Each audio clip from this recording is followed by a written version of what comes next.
اشتركوا يا جماعة وما تخافوش، اللي يجاوب غلط مفيش أي مشاكل في الموضوع. هل إنه نحن يعني نمسح بحاجة ونعمل لها نسخة رقمية مشفرة أقصد؟ بص، هي كلمة رقمنة الأعمال دي يعني كل أعمالك أصبحت مش ورقية. يعني زمان لما كان مثلا بتعملي حسابات وتعملي دفاتر وتبعتي جواب للمصلحة الفلانية أو تعملي حاجة، تمام، ده كله كان بيبقى ورقي. يعني ايه ورقي؟ ان انا عشان ابعت دلوقتي، زمان لما كنت احب ابعت جواب مثلا للسودان، كان إيه اللي يحصل؟ اروح مكتب البريد واكتب الجواب ونستنى 4 5 ايام او 10 ايام عبال ايه؟ يصل. قبل ما يوصل ليكم. دلوقتي بقيت انا عشان ابعت ايميل في ثانية واحدة اكتب الرسالة اللي انا عايزها وادوس ارسال واحط الايميل بتاع حضرتك، شكرا على كده، بتوصل للمصلحة الحكومية اللي عندك او المصلحة التجارية او لشركتك او لاي حاجة. فده اسمه رقمنة الاعمال، ما بقتش حاجة ورقية، بقت حاجة رقمية، لان الكمبيوتر وشغل الكمبيوتر والحاجات دي كله اسمها رقمنة. اسمها ايه؟ رقمنة. رقمنة. ليه احنا بقى يجب علينا رقمنة اعمالنا؟ ليه لازما؟ بص يا ست، بيقول لك يزداد ترابط اعمالنا باستخدام الادوات الرقمية بشكل متزايد في حياتنا، تمام، ولكن لا تحتاج الى ادوات رقمية لاداء بعض المهام. يعني الاسرع دلوقتي ان انت تقعد تكتبي على ايدك حاجه وتروح تحطها في البريد او البوسطه وتبعتيها لزميلتك مثلا فاطمه وفاطمه اللميس والكلام ده كله، ولا الاسهل ان انت تبعتي لها رساله على الواتس رسالة زي ما احنا بنعمل دلوقتي؟ على الواتساب. تمام، زي ما احنا بنعمل دلوقتي. انا دلوقتي هل اقعد اتصل بكل واحده فيكم على رقمها، ولا الاسهل ان انا انزل رابط المحاضره على الواتس والسريع كل واحد يدخل؟ الرابط. نزل الرابط نزل الرابط على الواتس. تمام، ثواني خليكم معايا يا جماعه، هبعت رساله بس على الواتس، الناس بتسال على حاجه. اختاروا المحاضرة يا جماعة، بعد المحاضرة هنشوف موضوع التسجيل. محاضرة شغالة، ادخلوا على الرابط اللي موجود ده في الجروب وتبدأ المحاضرة. معاكم يا جماعة. بس طبعا في حاجات ما ينفعش فيها رقمنة. معلش، هو الخياط ده هيخيط عن طريق الرقمنة؟ أكيد لا. يعني الخياطة مش هيحط الفستان مثلا ويقول لها اطلعي لي فستان مش عارف سواريه، اطلعي لي فستان ايه. ده في النظام الحديث اللي نازل لسه في الذكاء الاصطناعي، الآلات كلها شغالة كده. لكن الخياط ده هيحتاج الرقمنة امتى؟ لما يحب يعمل تسويق لنفسه. لكن مثلا شركة، انت ربنا اعطاكي كده وبقى عندك شركة في مشروعك، مثلا عاملة مشروع اكسسوارات، مشروع ادوات طبية، اي حاجة، تمام. فانت بتحتاجي حاجات مكتوبة وسريعة وبريد وايميل وناس واتصال وشركات وتحصيل وضرائب، كله ده بيتعمل بالكمبيوتر دلوقتي.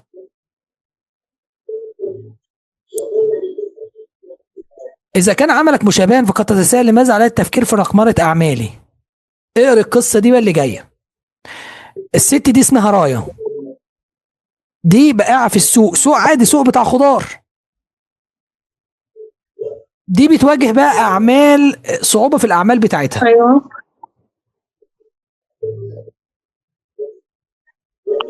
لا تستطيع إدارة أموالها جيدا. دي ما بتعرفش إن هي لها كام بره أو ملهاش كام، لأن جميع حساباتها ورقية، زي ما أنا كنت بكلمكم عن الموضوع الورقي. والأهم من ذلك إن عملائها كبار في السن،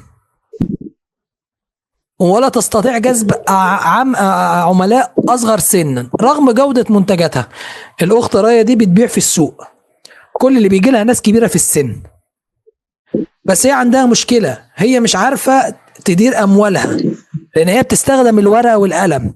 معلش انا مثلا لو هي بتبيع فاكهه مثلا، فطلعت كيلو فاكهه، فهي مش هتقعد كل مره تكتب كيلو فاكهه او كيلو طماطم او اي حاجه، فهي مش عارفه تعمل الموضوع صح. فهي قاعده تفكر. زي ما الشاشه ظاهره قدامك ولا مش ظاهره؟ ظاهرة. صح. فهي راحت عملت ايه؟ اتعلمت محاسبه عن طريق برامج الكمبيوتر، فضل المنظمه اللي انتوا فيها دلوقتي.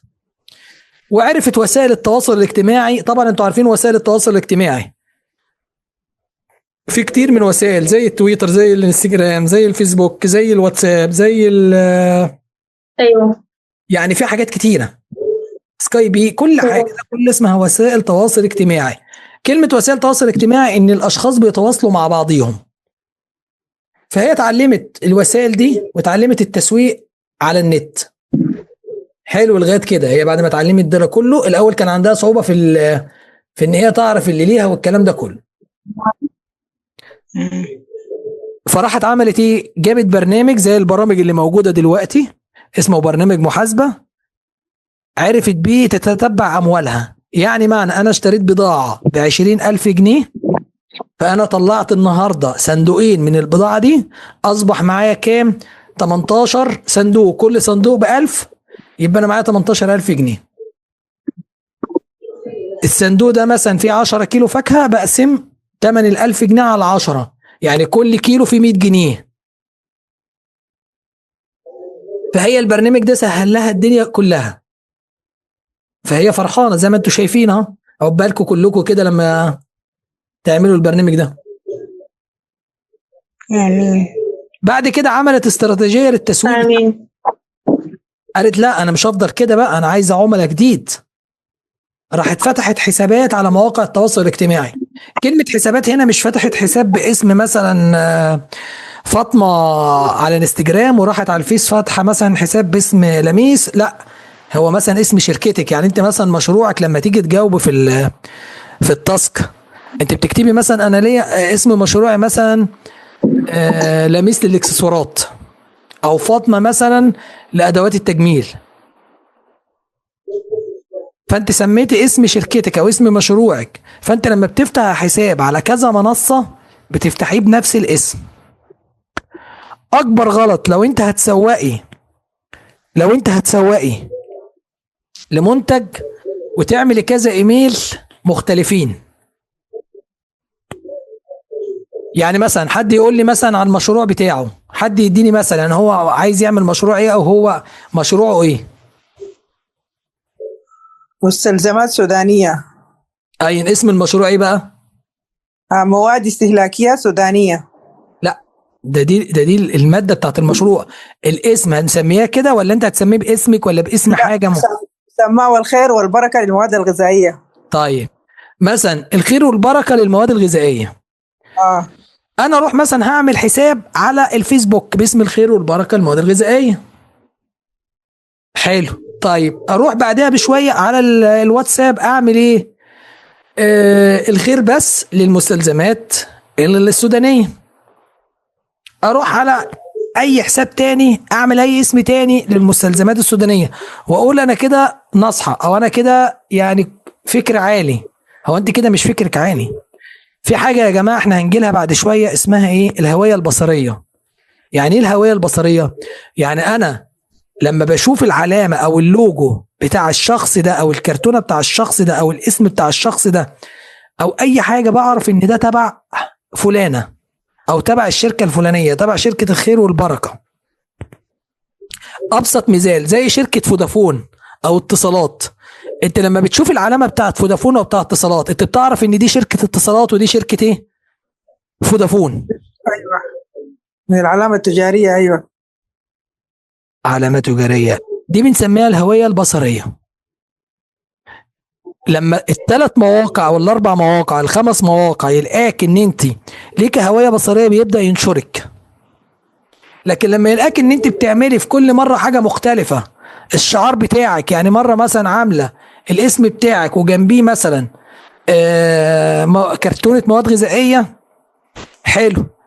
يجي بعديها تروح منزله له اعلان تاني، انت برضو بس اللوجو بتاعك، صورتك والاسم بتاع الشركة، ده مش حلو، لانك انت ما بتخليش الهوية البصرية ثابتة عند العملاء، اللي هي تقدر تعرفك اول ما تشوف صورتك، ده الصورة دي بتاعت فلانة، بتاعت وداد.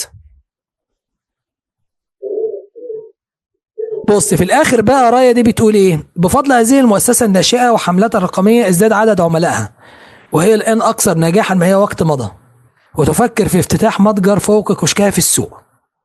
المتجر اللي هو متجر الكتروني. طيب الرقمنة والتحول الرقمي، في هذه الوحدة سنتعلم مفاهيم أساسية، احنا هنبدأ معاكم من الصفر اهو، حول التحول الرقمي، ما الذي يعنيه هذا لأعمالك، ولماذا يعد مهما هذه المفاهيم التي سنكتشفها. طيب التكنولوجيا الرقمية، لماذا تعتبر التكنولوجيا الرقمية مهمة لعملك؟ أعمال تجارية تتحول إلى رقمية.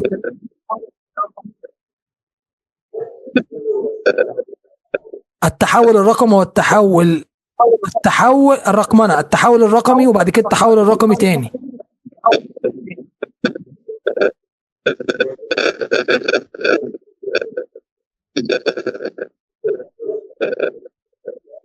انتوا شايفين الصور انا بقلبها دي؟ أي شايفينها. طيب إدارة الأعمال ليست مهمة سهلة، على رواد الأعمال مواجهة العديد من التحديثات يوميا، بغض النظر عن موقعهم وعملائهم ونوع المنتج. على فكرة المنافسة دلوقتي ما بقتش سهلة في المنتجات، يعني مثلا المستلزمات اللي هي السودانية والحاجات دي هتلاقي كذا شركة تاني بتنزلها غيرك انت. لو انت فطرت يعني فضلت مكانك ما بتطوريش نفسك او في تقدم، او اعلانك يجذب الزبون او يجذب العين، هتفضلي مكانك مش هتعرف تبيع حاجة. فانت لازم تتعلم التكنولوجيا ان انت تدمجيها ازاي مع الرقمنة في عمليات الشركة بتاعتك. يعني مثلا في دلوقتي انت طبعا كلنا مش قاعدين على الموبايل 24 ساعة، كل واحد عنده حاجة شغلاه، بس انا دلوقتي في عملاء بتدخل تسألك مستلزمات مثلا الغذائية بتاعتك بكام، كرتونة مثلا البسكوت دي، انا بضرب امثلة يا جماعة انا ما اعرفش في شغلها، انتوا معايا؟ أيوة. فانا بدخل مثلا ايه اسأل سؤال، لو انت ما ردتيش على الزبون بتاعك هيروح لغيرك.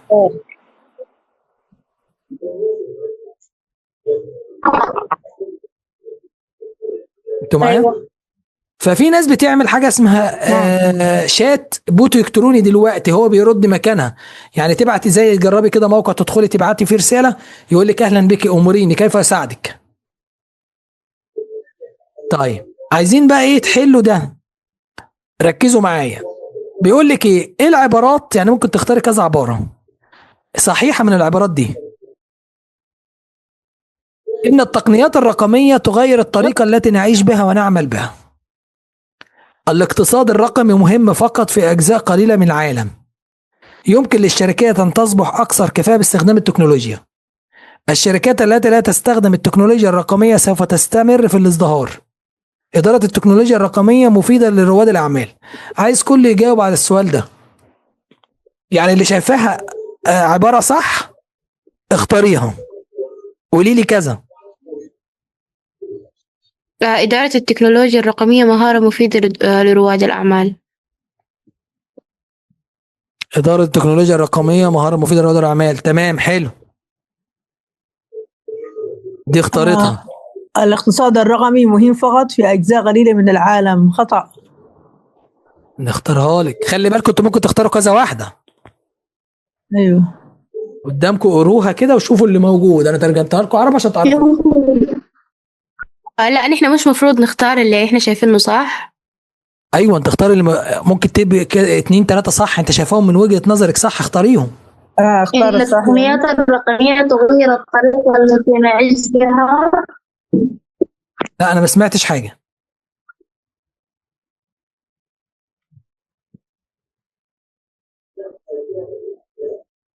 يا جماعه انتوا خايفين تختاروا، اختاروا ما قدامكم حتى لو غلط. ده مش اجابه، ده مش الواجب بتاعكم، مش التاسك بتاعكم، ده هو الصحيح بيدردش ده معاكم. رقميته.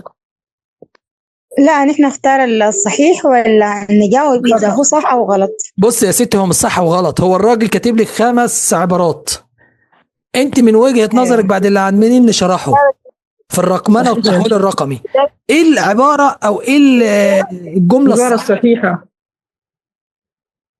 أيوة. يعني في ناس اختارت الاقتصاد الرقمي مهم فقط في اجزاء قليله من العالم، احنا لسه ما نعرفش الصح، احنا لسه هندوس هو يصحح دلوقتي. في ناس اختارت التكنولوجيا الرقميه مهاره مفيده لرواد الاعمال. الباقيين بقى عايزكم تختاروا، عايزكم تجاوبوا. إن التقنيات الرقمية تغير الطريقة التي يعيش بها ونعمل بها. نمبر 1. الباقيين التي تستخدم التكنولوجيا الرقمية.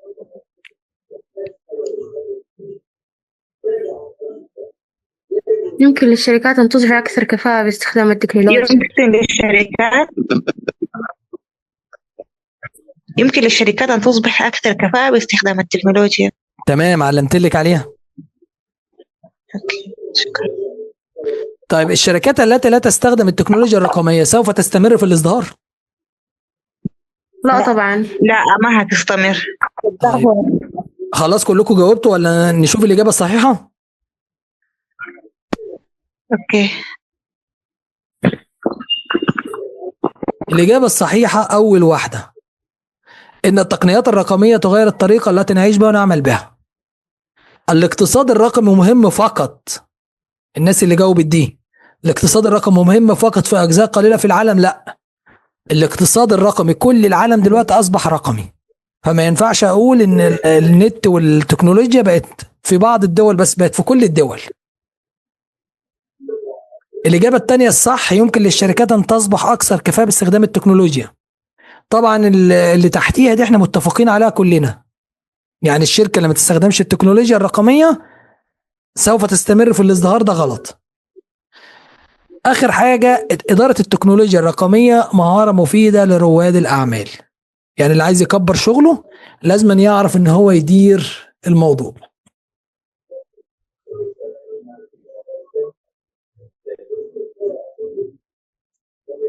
طيب بصوا يا جماعة، التقنيات الرقمية تغير الطريقة التي نعيش بها. احنا اتفقنا زمان كانت حياتنا ورقية، يعني ايه؟ انا لما بفتح شركة عايز اودي طلب لحد بيكلمني في التليفون، او ما كانش فيه تليفون بروح يبعت لي على جواب وانا بشحن له في البريد برضو الكرتونة بتاعته، ويروح حد من البريد يوديها ويستلم، ده كله ما بقاش فيه. دلوقتي انا بدخل على موقع زي امازون، زي اي موقع نون، اي موقع موجود، واشوف منتج عاجبني، لبس، جزمة، شعر، استشوار، اي حاجة بدوس عليها هو بيجي لي في ثواني، بيقول لك ادفعي، وتدفعي بالفيزا كمان على النت، او لما بتستلم المنتج بتاعك بيديك يومين ويجي لك لغايه عندك. يكتسب الاقتصاد الرقمي اهميه متزايده على الصعيد العالمي، كل الدول دلوقتي بقت رقميه، يعني اللي لسه بيستخدم ورقه وقلم وما بيستخدمش تكنولوجيا ولا نت ولا الكلام ده كله هيفضل مكانه وهيعتبر ان هو راجع ومش متقدم. يمكن للشركات ان تفعل المزيد ويمكنها ان تكون اكثر كفاءه باستخدام التكنولوجيا. خلي بالكم لو المحاضرة فصلت هنبعت الرابط بسرعة، مفيش 5 دقايق ولا الكلام ده. الشركات التي تستخدم التكنولوجيا الرقمية سوف تخسر أكثر فأكثر، زي ما احنا لسه قايلينها. لا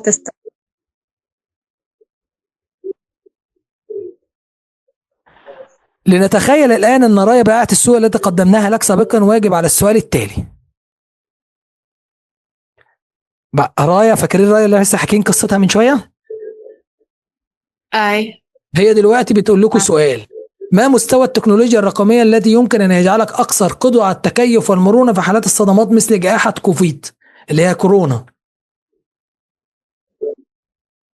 يعني دلوقتي احنا عندنا لا قدر الله ربنا ما يعيدها تاني، عندنا كورونا.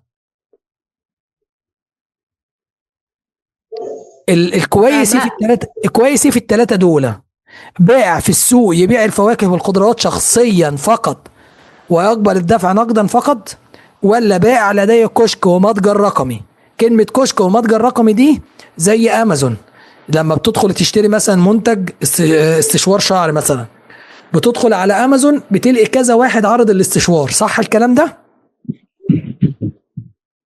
او على النت حد عرض كذا استشوار وانت بتعمل مقارنة وتختار اللي يعجبك، ده اسمه كشك ومتجر رقمي.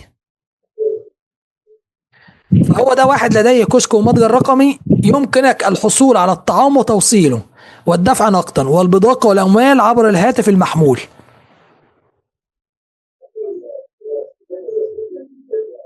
ولا بائع في السوق يقبل الدفع نقدا وبطاقات الائتمان؟ اختاروا لكم واحدة من دول، بس يا ريت كله يجاوب. رقم 2.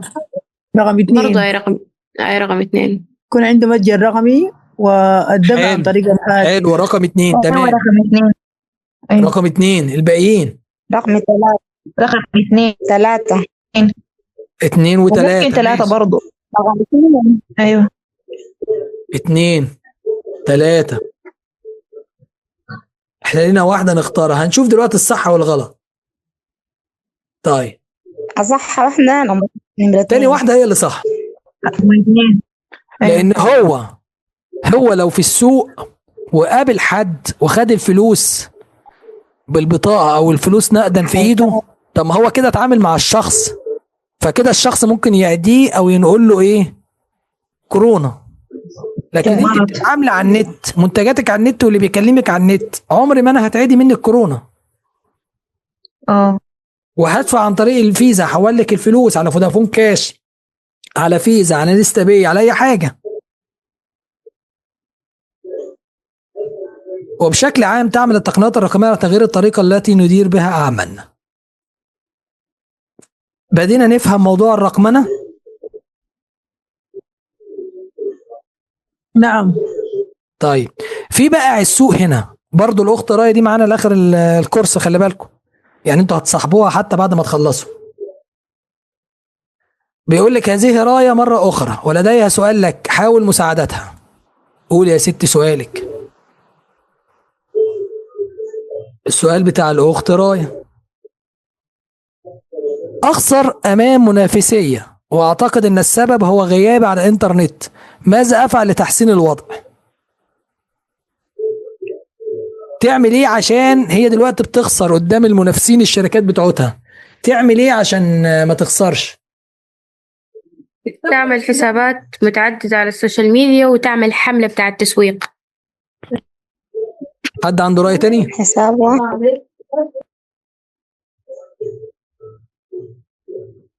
حد عنده رأي تاني من الكلام اللي احنا حساب واحد فيه؟ لكن في مواقع متعددة. أيوة ده قصدي، كان إنه حساب واحد يعني نفس الاسم نفس اللوجو بس في كم موقع يعني تواصل اجتماعي. صح. طيب هي الست بتقول ايه؟ لو خدماتنا أخرى ممثلة بالمعلومات الأساسية زي جوجل ماي بيزنس، قم بتسجيل حساب مثال ساعات العمل ورقم الهاتف والعنوان. اوقات لما تدخل على موقع الشركه بيقول لك الشركه دي شغاله مثلا من السبت للخميس والجمعه اجازه، مواعيد العمل بتاعتنا من 9 الصبح لغايه الساعه 5 طول الايام، ما عدا لو شركه بتفتح الجمعه بتقول لك مثلا الجمعه عشان بعد الصلاه بنفتح من الساعه 2 الظهر لغايه الساعه 5 المغرب، نص يوم. انشاء ملفات تعريفيه، لان ايه؟ بصوا يا جماعه، دلوقتي الشركات اللي ليها، انت لما تحب تبحث عن حاجه مش بتدخل على جوجل تكتبي مثلا انا عايزه شركه اغذيه، فبيطلع لك كل الشركات، بتختاري شركه وبتشوفي تعليقات الناس عليها وبتشوف عندها كم متابع وبتثقي فيها. تمام. طيب انشاء ملفات تعريفيه على الشبكات الاجتماعيه، يعني بمعنى ايه؟ ان انا بروح، سامعني؟ ليس سامعين. نعم تمام. يعني انا بروح مثلا اعمل اللي هو الموقع بتاعي وارفعه على النت، بحيث ان انا بقول موقع مثلا.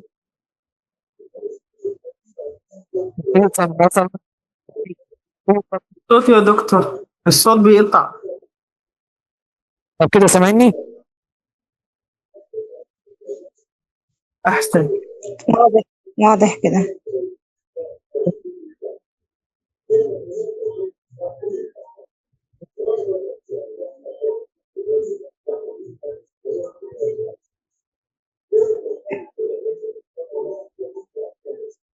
الصوت مش واضح.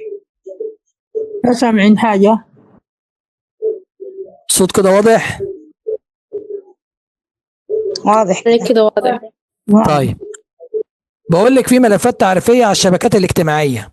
يعني ايه؟ انا بحط الموقع بتاعي، عنواني، الكلام ده كله، بحيث لما حد بيبقى رايح يدور على شركه بيبقى عارف انا ساكن فين، مكان شركتي فين.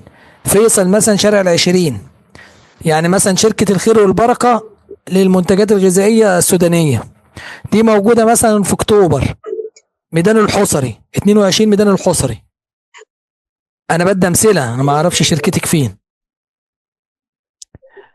بيع عبر الانترنت من خلال الشبكات الاجتماعيه والاسواق. الاسواق هنا اللي هو زي امازون، زي نون، زي سوق دوت كوم، دي كلها اسمها اسواق.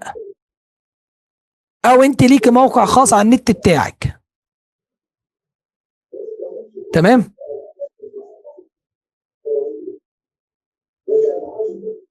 سامعيني ولا انتوا ايه؟ سامعين سامعين. بص، في 3 خطوات لتحويل اعمالك الى اعمال رقميه لازم أن تتبعهم. تحويل شيء على سبيل المثال المستندات الى شكل رقمي. يعني ما تستعمليش دفتر وتقعدي تكتبي. ده اول حاجه. تعملي برنامج حسابي ليك على الكمبيوتر. نموذج عملك وعملياتك. يعني ايه؟ ما تقعدش بقى ان انت تلف على رجلك عشان تعمل دعايه، لا، انت تعمل موقع، تعمل اعلانات على النت، تغير النمط بتاعك. اعمل ليك موقع، اعمل ليك حسابات على التواصل الاجتماعي، اشترك في متجر زي امازون، زي اي حاجه كده. انت عملت ايه؟ حولت كل عملك لعمل رقمي بالكامل. خلاص؟ خلاص. انا في حاجات بختصرها، بس انتوا هتقروها. على فكرة هي احنا كده اول مرحلة احنا خلصناها، هي مش صعبة. انا ممكن انا بشرح لكم باستفاضة وببساطة جدا عشان تفهموا الموضوع، لكن انت لو قعدت تقريها انت مش هتاخد نص ساعة تترجمها زي كده وتقعد تقريها، هتلاقي نفسك بتستفيدي جدا. في حد عنده مشكلة؟ لا. طيب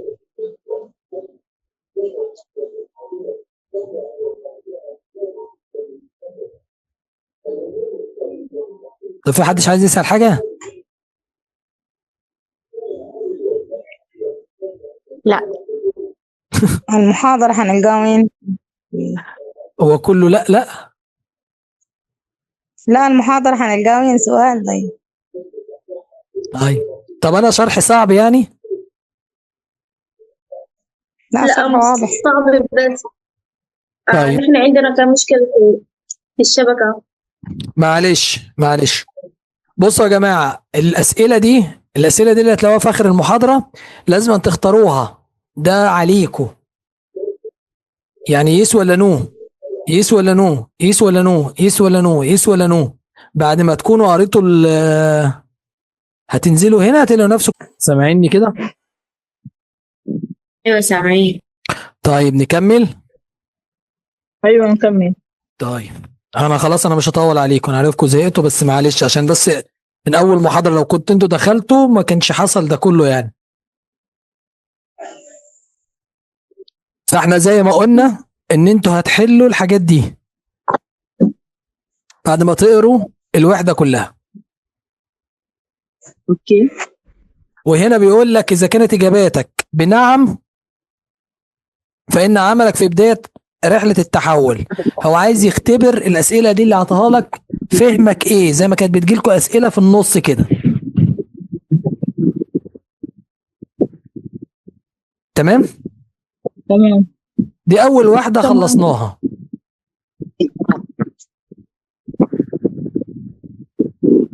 صعبة؟ لا. هي مش صعبة بس النت عشان بيفصل. هي مش صعبة على فكرة، اللي بيقول صعبة ده ما اعرفش بيقول صعبة على اساس ايه.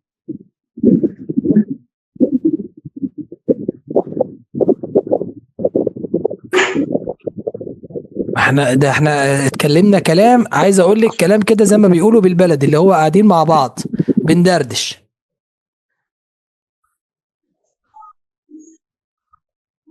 ركزوا في الايقونه دي، البنتين دول، لان دول اللي هتدخلوا تجيبوا من عليهم المديولات والتاسكات، ده اللي يخصكم.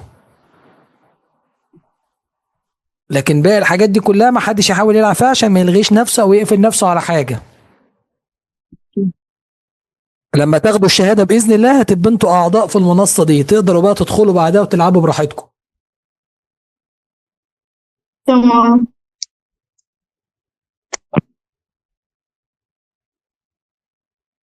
زي ما قلنا احنا ده اول مديول،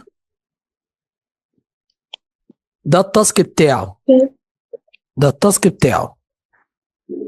هنفتح التاسك مع بعضنا زي كده،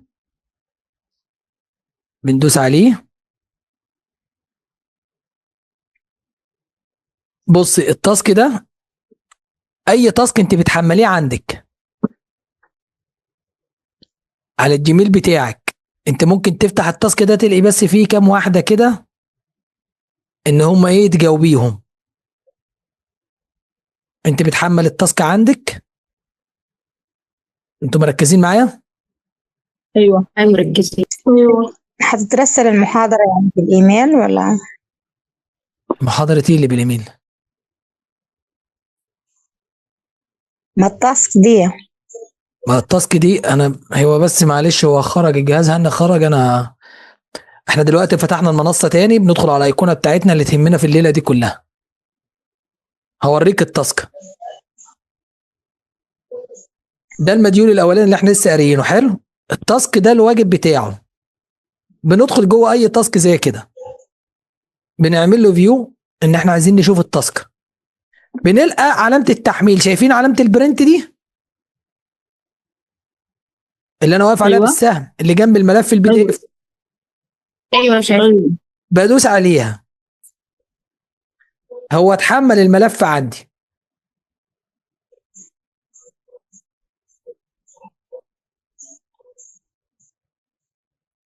تمام. بس هو ما اتحملش بي دي اف.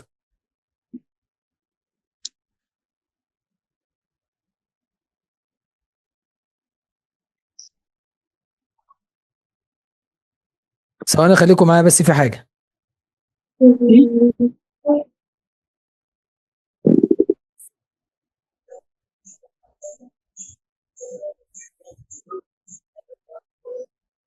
سيبيه.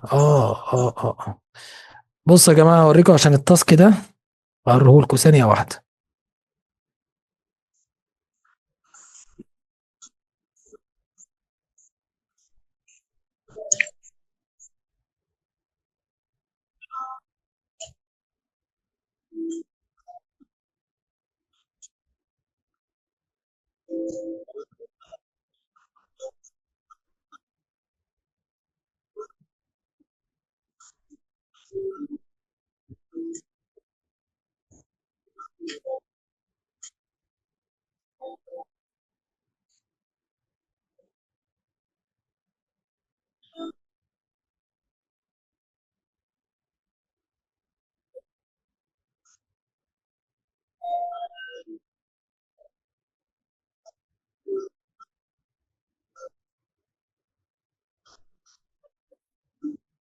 هو ليه انا ما عنديش تاسك؟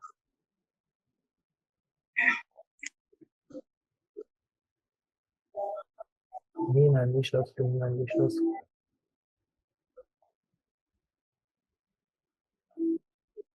يا عم نرجع انت تاني.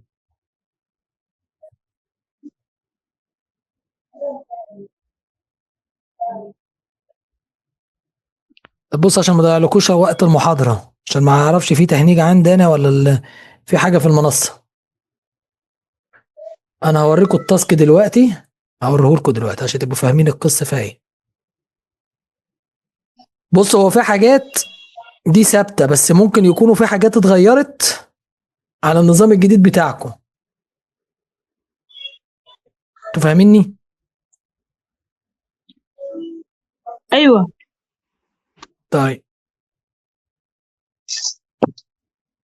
بص انا هوريكم مثلا تاسك زي كده، ده اللي جه قدامي. التاسك بيديكوا اسئله زي كده، تروح انت بتجاوب عليها، ده اسمه التاسك. الشاشة مش باينة يا دكتور. مش باينه؟ يعني ما فيش يعني في شاشة ثابتة بس ما فيش التاسك. طيب سايبين انا عمال اشرح وانتوا الشاشه عندكم ثابته. ماشي اهو. بص يا ست انا هوريكي مثلا تاسك زي كده، ظهر قدامكم إذا ملفات. ملفات ايه؟ هو انا فتحت ملف فيهم؟ لا لا مش مصر. ملفات بس PDFs. ايوه ما انا كده فتحت ملف. لا ما يتفتح. طب اقفله وافتحه تاني.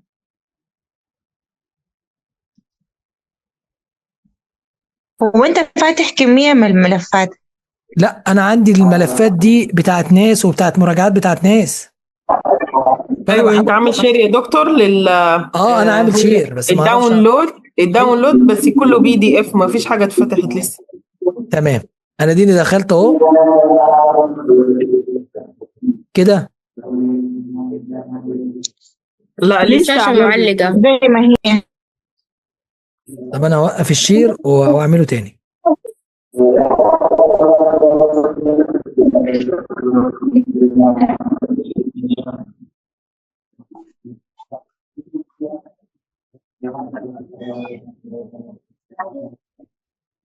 شير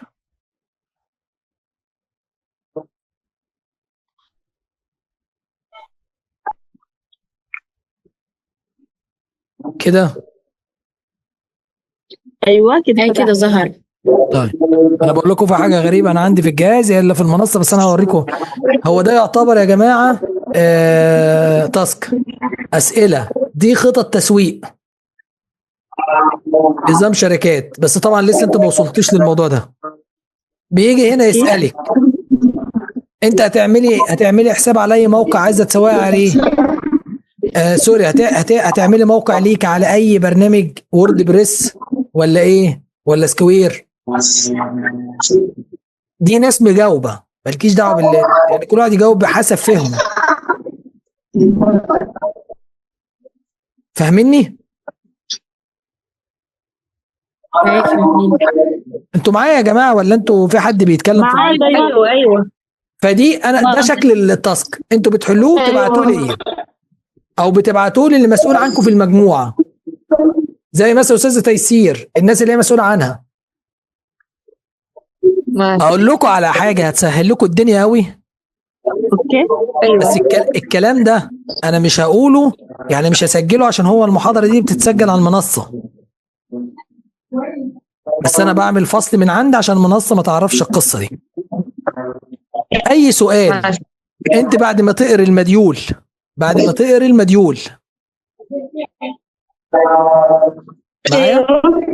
بعد ما تقري المديول ايوه ادخلوا على التاسكات، بس تبقوا قاريين المديول. هتدخلوا على التاسكات هتاخدوا الاسئله وكل واحد هيجاوب حسب اسم مشروعه. يعني مثلا في سؤال هتلاقيه في التاسك التاني بيقول لك ايه ما اسم مشروعك. ما ينفعش انا بقى اروح كاتب ايه البركه والخيره والخير والبركه، يجي واحد بيغش مني يكتب نفس القصه. لا انا اعمل حاجه حلوه قوي، اخد السؤال انا طبعا فاهم الوحده كلها اللي فاتت، واروح على شات جي بي تي. عارفين شات جي بي تي؟ ايوه بحط له السؤال، طبعا الاجابه بالانجلش مش بالعربي، انا بحط له السؤال، فهو الشات جي بي تي مشكورا بيطلع لك اجابه للسؤال. فعلا. اخد الاجابه دي اعدل فيها واحطها. يعني مثلا انت بيقول لك ما هو اسم مشروعك، فانت هتروحي تاخد السؤال ده تحطيه. هو طبعا الشات جي بي تي مش عارف اسم مشروع حضرتك ايه، هيطلع لك مثلا انا اسم مشروعي مثلا يسرى مش عارف ايه للمكياجات والكلام ده كله. اروح انا واخد معدل الاسم حاطط مكانه اسم شركتي مع بعض التعديلات لو في حاجات غلط. يعني ما اعتمدش على شات جي بي تي، لازم أنا اقرا الوحده عشان اعرف وانا بجاوب ازاي. معايا؟ معاك. زي في واحد تاني كانت بتعمل مستحضرات تجميل، طبعا المكياجات والحاجات دي خاصه بالسيدات فقط. انا قلت روح على شات جي بي تي، في ناس راحت على شات جي بي تي بس لقيت ناس حاطه لي ايه ويستخدموها الرجاله.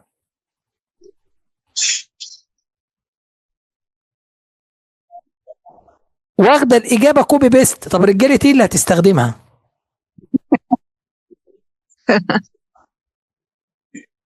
وقاعده بقى بتشرح بجد. يعني عايز اقول لك كاتبه حاجات. يعني هو في بعض الحاجات بيقول لك اشرحي لي طبيعه مشروعك. فمثلا انا كوزماتيك مثلا، فالحاجات اللي بتحطها فوق العين مش عارف اسمها ايه، كحل ايلاينر مش عارف الحاجات دي كلها، هي قاعده تشرح وكاتبه على الرجاله. يا ساتر. يعني تخيل هي واخده مش حتى ما كلفتش نفسها ان هي تبص على الاجابه دي. لو راحت دي لو اتبعت التاسكات بتاعتها للمنصه صدقيني هم هيقفلوا خالص علينا المنحه. ساتر يا رب. فهي القصه في ايه؟ عشان كده احنا بنقول قبل ما ترفعي، ما انت بعد ما بتحملي الملف ده وتحليه بترفعيه تاني للمنصه، بس قبل ما ترفعيه لازم تبعتيه راجعه. ماشي. لازم، عشان لو في غلط بنقول لك عدلي السؤال رقم كذا، خدي بالك من كذا. بس انا وريتكم طريقه الحل السريعه. تاخدي السؤال تحطها على شات جي بي تي، تاخدي الاجابه بتاعته تعدلي فيها تعدلي عليها، تضيفي عليها، تنقصي منها، تشيلي منها، تعدلي عليها اللي يعجبك. واضح. تمام. ندخل بقى على ايه المديول الثاني.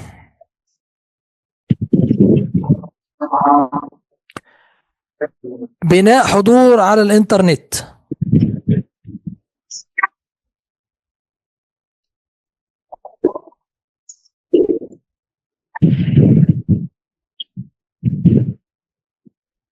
معلش انا دخلت في ايقونه تانية، المفروض الايقونه اللي فيها.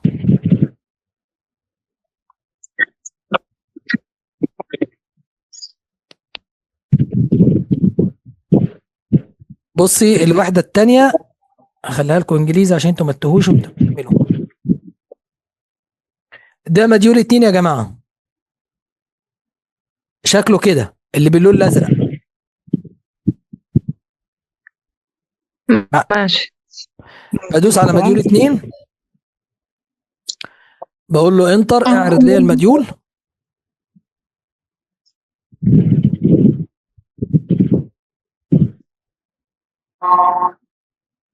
في الوحدة دي بيعرفك ازاي تبني حضور على الانترنت. زي ما احنا قلنا لو حد شاف العلامة بتاعتك، لو حد شاف اللوجو بتاعك هيعرفك من شكلك ان دي شركتك. تمام. فالوحدة دي هنناقش ايه؟ الحضور الرقمي لشركتك مثل الشبكات الاجتماعية، مواقع الويب، التسويق الرقمي، العلامات التجارية عبر الانترنت. في الوحدة دي هندرس الحاجات دي. طيب الوحدة دي في مواضيع بقى. ازاي انا بقى على منصات التواصل الاجتماعي، ازاي انا اتواصل مع العملاء عن طريق الرسائل، ازاي انا اعمل ليا موقع على النت، ازاي انا اعزز الاعمال بتاعتي عن طريق التسويق الرقمي والعلامة التجارية. في حاجة صعبة في اللي انا بقوله؟ احنا لسه ما قلناش حاجة.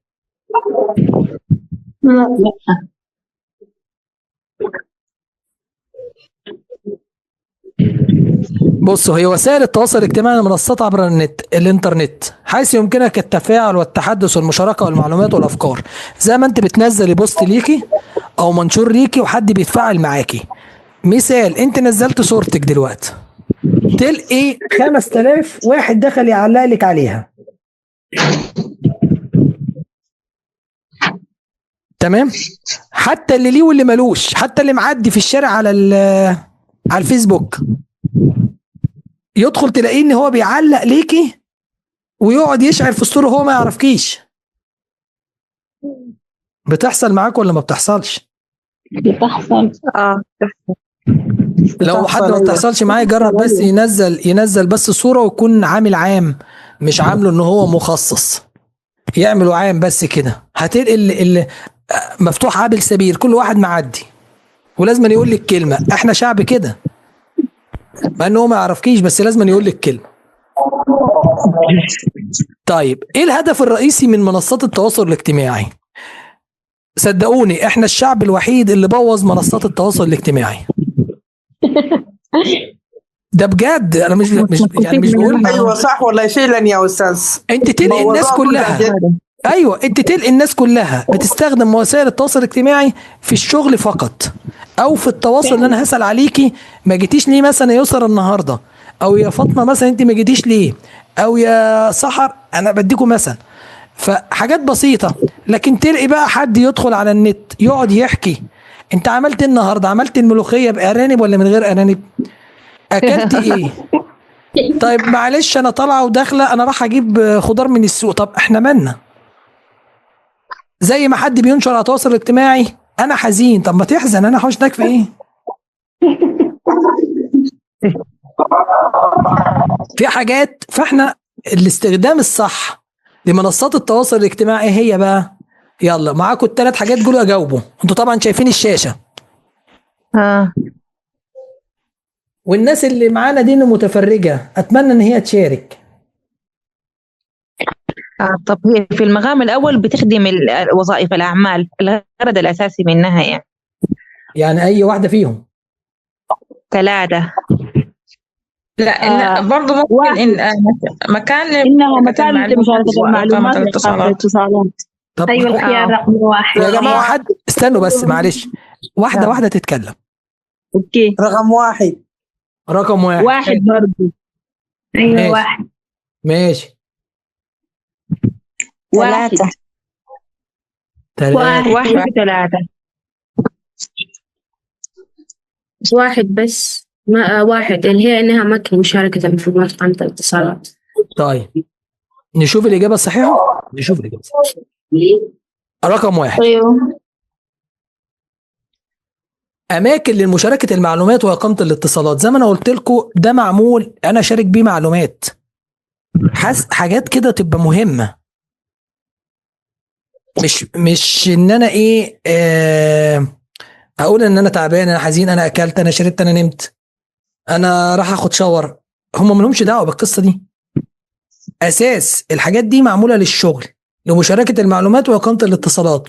أقدر أتصل بيك زي زوم دلوقتي، البرنامج ده معمول إن أنا أقدر أتصل بيك وعاملينه مجاني. تلاقي حد عايز يكلم حد ممكن يعمل اجتماع ليه على النت على زوم ويقعد يكلمه فيديو هما الاثنين. بس لما تكون في حاجة مهمة. ماشي. تعتبر الأول حاجة في النت اللي هي ايه؟ منصات التواصل. يعني دي أسرع حاجة وأسهل حاجة، وتعتبر ايه اللي هي منتشرة جدا. ما فيش حد فينا ما عندوش فيسبوك، ما فيش حد عنده انستجرام، ما فيش حد عنده، ممكن يكون عندنا حاجات تانية، انا بتكلم على وسائل عامة. ما فيش حد عنده واتس، يعني تلاقي كل واحد عنده، في واحد عنده ال5 حاجات، ولينكدين وواتساب وسناب شات وتيك توك وكل حاجة. من خلال منصات التواصل الاجتماعي اضافت شبكة انترنت يعد جديدا لم يكن موجودا من قبل. احنا تقدر دلوقتي المؤسسات والشركات توصل للموظفين بتوعتها بسهولة جدا. انا عاملة جروب على الشركة عندي على موقع الشركة، انا نزلت زي الرسالة دلوقتي مع الواتساب ده من التواصل الاجتماعي، انا نزلت المحاضرة بضغطة زر واحدة، كل اللي موجودين شافوها. تمام. تربط الشركات والافراد ببعضيها، تساعد على الاستهداف، وده اللي احنا كنا بنقول عليه، والترويج للمنتجات بتاعتك. بس الاستهداف هنا زي ما انا قلت لكم لسه من شويه، اعطيتكم مثل بالاجابه الغلط. انا لما اجي استهدف مثلا، انا مثلا جايبه بشتغل مثلا في زراعه الشعر، او انا بشتغل مثلا في كريمات الشعر او الزيوت او اي حاجه، ما اروحش الواحد ما عندوش شعر واقول له لا ده المنتج ده ليك. انا كده مش بستهدف حد، انا كده بضيع الاعلان اللي انا عملته. الاستهداف بتاعه عمره ما، يعني واحد مثلا ما عندوش شعر خالص اقرع، هيروح يشتري كريمات لشعره ازاي؟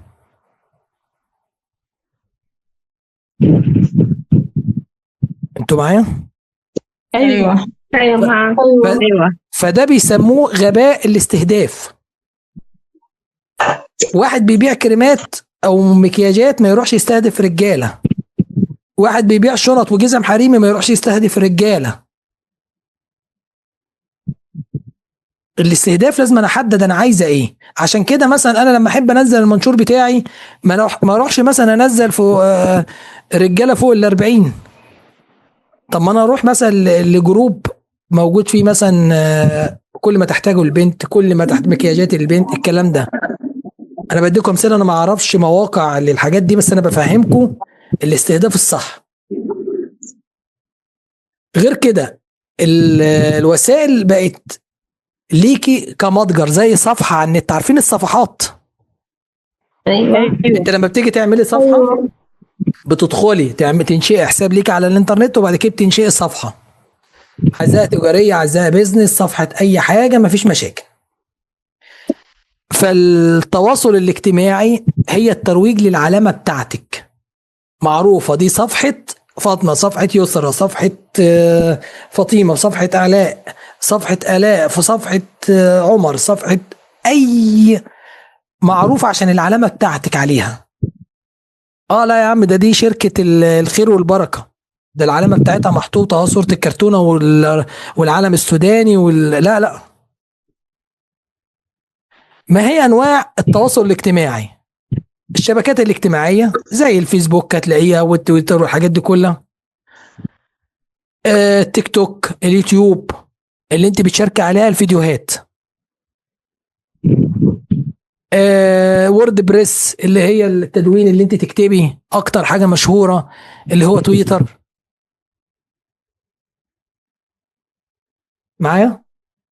أيوة معاك. نعم. جاوبوا على السؤال ده. بيقول لك اختار اكتر من عباره تعتقد انها صحيحه، يعني ممكن تختاري واحده او اكتر. يتضمن الحفاظ على حضور مناسب على وسائل التواصل الاجتماعي ما يلي: متابعه اصدقائك على الفيسبوك، ولا نشر المنشورات، ولا الجديد؟ تختاروا ايه؟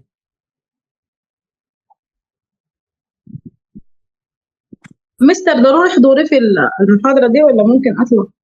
يعني ايه ضروري حضوري في المحاضره دي؟ يعني أنا إذا احتاج زول يخش عليه خاص ولا أكمل معاكم؟ أنا رحمة. لا احضري يا رحمه، عشان انت اللي تابعك هتعرف تشرحي لهم خلاص. أوكي تمام. يكون نمرة 2 نشر منشورات ذات صلة بالمنتج باستخدام. تمام. غيره؟ 1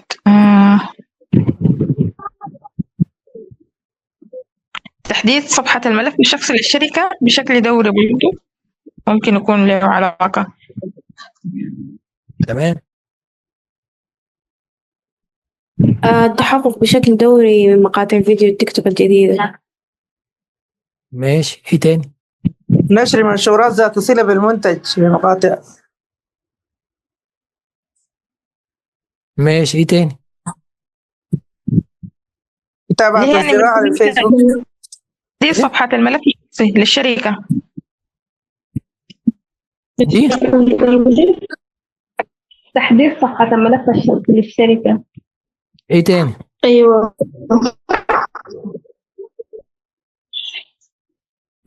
خلاص كده؟ أيوة صح. اللي اخترتوها التاني واحدة غلط، لان انت بس ايه اللي هيفيدك بمقاطع الفيديو؟ لأنه بختار الأصوات الشائعة أكتر وبستخدمها مثلا في الترويج بتاعي. لا هو مش بيقول لك انت، هو بيقول لك فايدته ايه. التيك توك مش مخصص لفئة معينة، ده لكل الفئات. فاهماني؟ لكن انا الانستجرام ده نشر منشورات ذات صلة بالمنتج، انزل صورة وتحتها الكتابة، زيد مثلا شعر الحية السوداني، وتحديث ملف الشخصي للشركة بشكل دوري.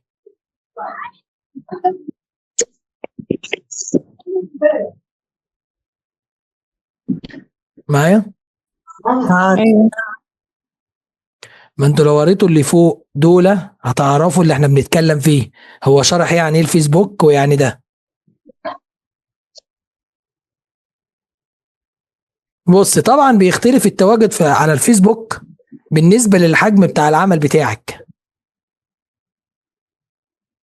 المحاضرة كل شوية تخلص، ده رخمة بقى.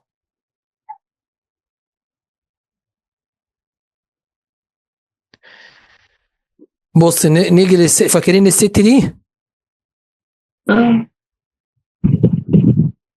الست دي كانت معانا من اول المحاضرة. أيوة. لا ما نفسه. الاسم هذه مكيدة شغالة خياطة مشغلة بخيط من الملابس معظم أيامها، وتعتقد أنها لا تملك وفقا لإدارتها حسابات على مواقع التواصل الاجتماعي. لديك سؤال لك، هي لها عندها سؤال.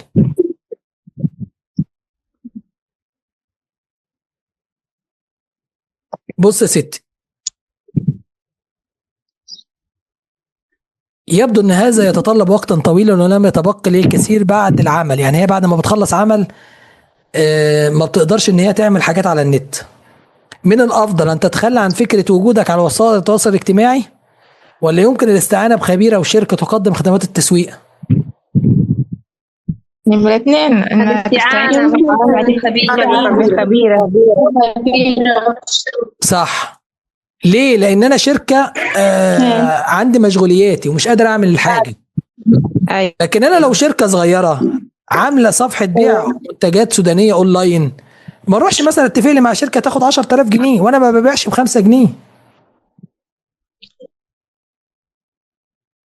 ايوه صح. انا اخر صفحة التواصل والانستجرام، ولو نزلت فيديو عن المنتج يبقى زي الفل. صح.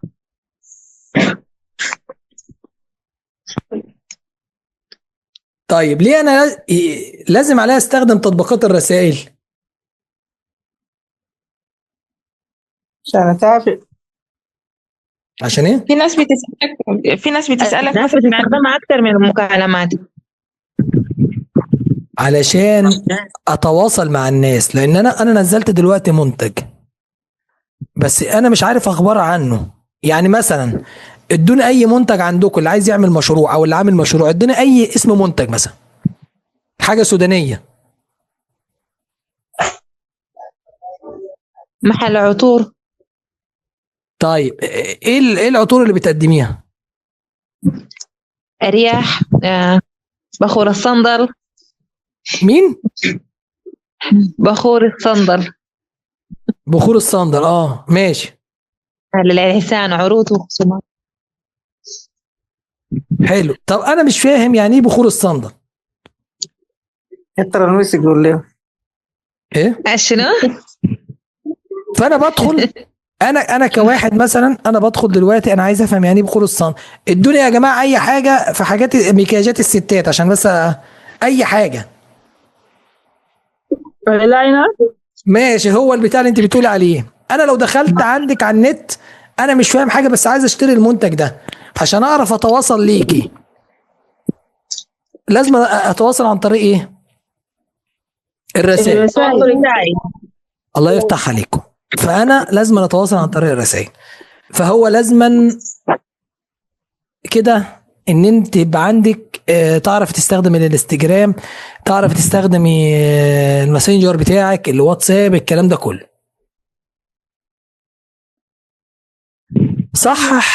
صح ام خطأ؟ قد تكون تطبيقات المراسلة ارخص واسرع الطرق لبدء بيع المنتجات والخدمات عبر الانترنت. صح ولا غلط؟ صح. الله ينور عليكم، انتوا كده بديتوا تشتغلوا في المحاضرة. تعتبر تطبيقات الرسائل طرقا مفيدة وسهل الاستخدام للتواصل مع العملاء، وبالتالي فهي واحدة من ارخص الطرق وسرعها. ما بتكلفكيش حاجة. ايوه. بس بتساعدك في التفاعل المباشر مع العملاء. انا دخلت ده بكام، ايه اللاينر ده بيستخدم مثلا لكذا، سؤال عن سؤال، اقتنعت بكلامك واسلوبك في الاقناع، انا بعت المنتج. لقيتك ان انت مش فاهمه اللي انت بتبيعيه وانا مش فاهم اللي انا هشتريه، هبعد عنك. لان كمان بصوا يا جماعه، لما بتيجي تعملوا دعايه ربنا يديكم كده وتبقى عندكم شركاتكم كبيره، بيقول لك العين بتشتري الاول. ايوه يعني فعلا. انا مثلا كبنت، لا مش انا بضرب مثال مثلا ليكم. كبنت انتوا دخلت مثلا متجر بتاع مكياجات، فبصيت لقيت الايلاينر ده انا ما اعرفش شكله ايه، فهو دخل شفتيه الصوره بتاعته عجبتك، وبيستخدم مثلا يقعد على الوجه لمده 20 يوم 30 يوم ما بيطلعش خالص، فانت عجبك الشرح والصوره بتبدا تتواصلي. لكن انت لو دخلت لقيت له ولا عامل دعايه ولا صوره حلوه ولا مميزات حلوه، ايه اللي هيخليني اشتري المنتج ده؟ طب ما انا اروح اشتري من شركه تانية.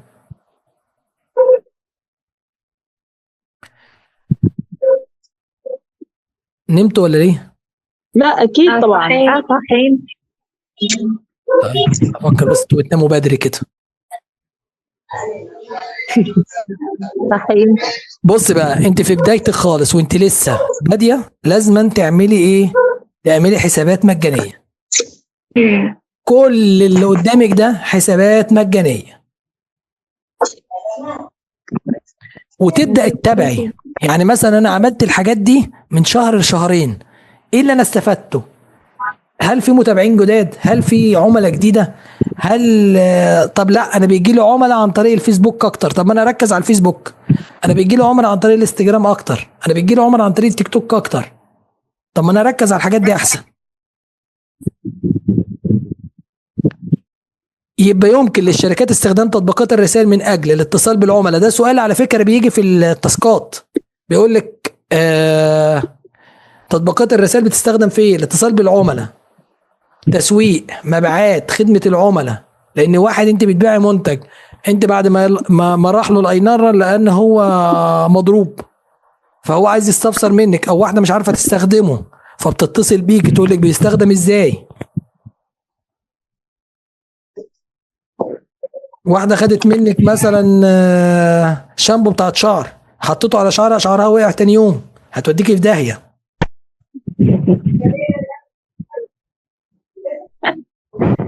انتوا نايمين ولا معايا ولا ايه دنيتكم؟ معاك. على فكره انا بشرحها لكم بحاجه فكاهيه عشان تصحصحوا معايا. احنا معاك. بتتفقوا على الشحن والتسليم، هتسلموا البضاعه امتى والكلام ده كله. الفلوس هتتحول لكم ازاي. احنا خلاص بنخلص المحاضره خلاص، وهبعت لكم رابط تاني عشان ايه، مش هناخد 5 دقايق في المحاضره الجديده، احنا كده خلصنا. في روبوتات بقى للدردشه، زي ما انا قلت لك، انت ممكن ما تبقيش موجوده بس تبقى موجوده 24 ساعه.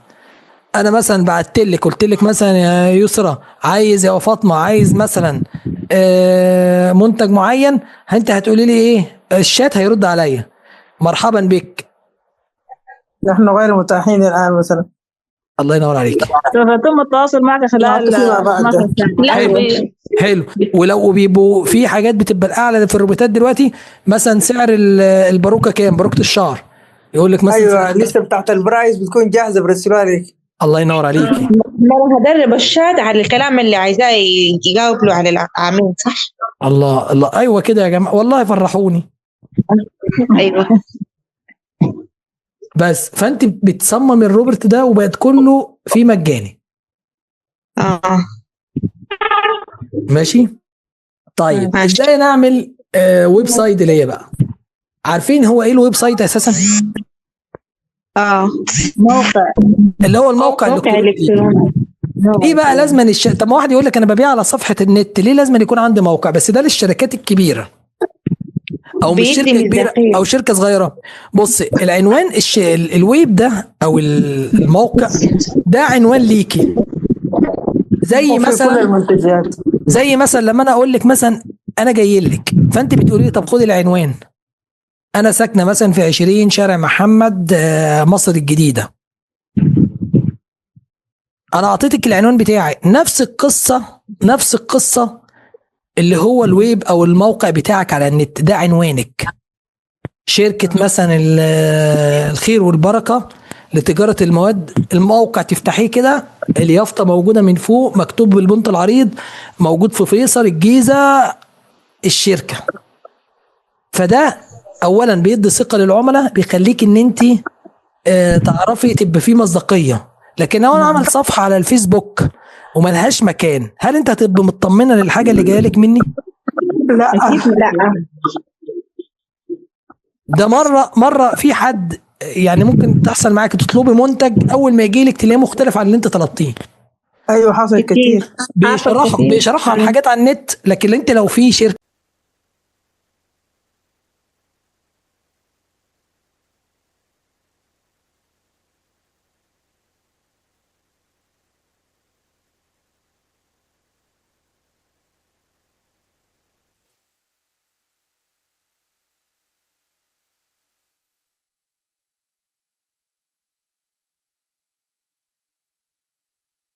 الو،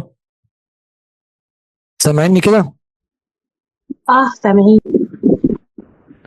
انت يا منى انت يا منى كنت موجودة معانا في المحاضرات اللي فاتت؟ أيوة كنت موجود. انا اول مرة اسمع صوتك دلوقتي. انت نايمة طيب ولا معانا؟ لا كنت معاكم. طب الحمد لله. انت مسجلة في المنصة صح؟ مسجلة. طيب ايمان،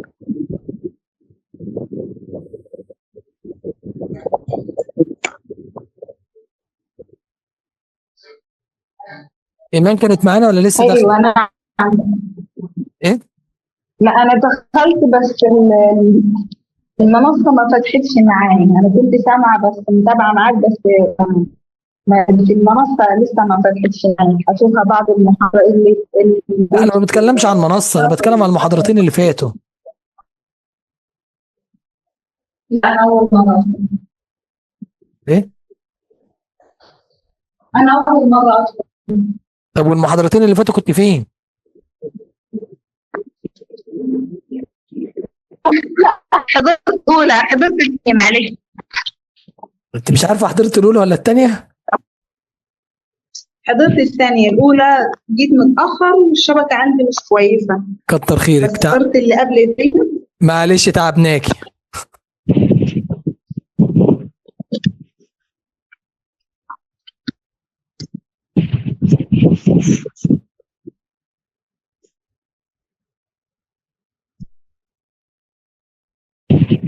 نكمل يا جماعة؟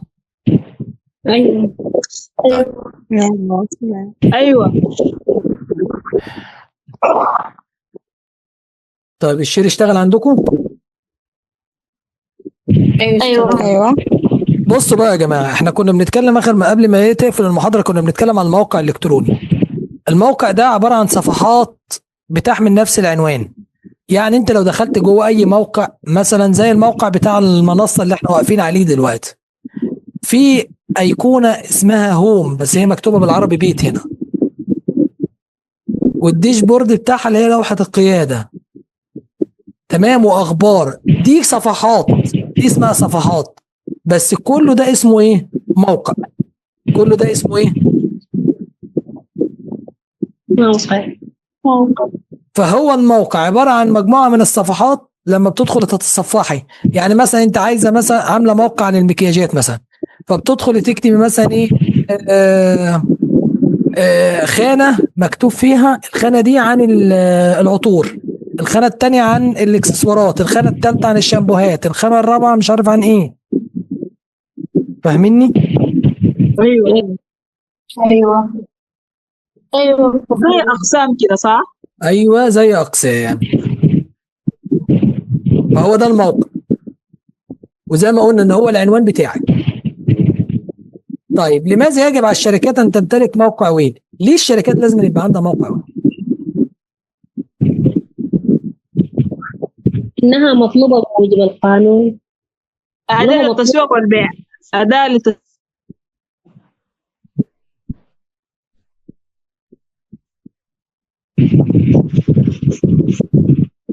ايه تاني؟ أداة تسويق وبيع. بموجب القانون إنها الطريقة الوحيدة لجذب عملاء جدد.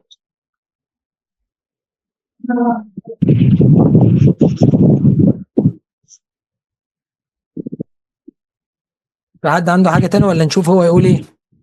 إنه مطلوب بموجب القانون إنه الشركة يكون عندها موقع، عشان لو في أي مشكلة أو لو في أي قضية قانونية بيكون بيرجعوا لها في الموقع، أو حتى الزبون يتأكد إن دي الشركة حقيقية غير وهمية. على الأغلب نمرة 1. صح النوم، الحمد لله على السلامة. لا، رغم 3 الأمر.